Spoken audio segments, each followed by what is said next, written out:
বেরোবো, আমাকে একটু শপিং এ যেতে হবে। শপিং? আবার শপিং? কিসের এত শপিং? কিসের শপিং মানে? এই যে একটু একটু শীত পড়েছে, সামনে কতগুলো বিয়ে বাড়ি আছে, একটু শপিং করবো না?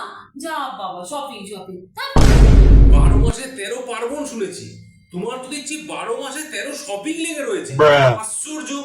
পয়লা বৈশাখের শপিং, মাঘ ষষ্ঠীর শপিং, তারপরে পুজোর শপিং, এখন আবার বিয়ে বাড়ির শপিং, এরপরে বলবে 25 ডিসেম্বর বড়দিনের শপিং, তারপরে বলবে নিউ ইয়ারের শপিং, শপিং শপিং শপিং। এবার যদি তুমি শপিং এ যাও না, তাহলে ওই ভিক্ষের ঝুলিটা আমার হাতে দিয়ে যেও। শপিং নাও ধরো, ধরো। এটা আবার কি? কেন? এই যে বললে ভিক্ষের ঝুলি ধরিয়ে দিয়ে যেতে, তাই ভিক্ষের ঝুলি ধরিয়ে দিলাম। এই নাও, তুমি তোমার ভিক্ষের ঝুলি ধরো, আমি শপিং এ যাই। হ্যাঁ?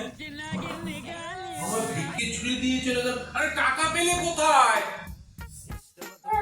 তোমার কি মনে হয় সারাদিন সোশ্যাল মিডিয়া খুলে এমনি এমনি বসে থাকি? Music. ভিক্ষের ঝুলি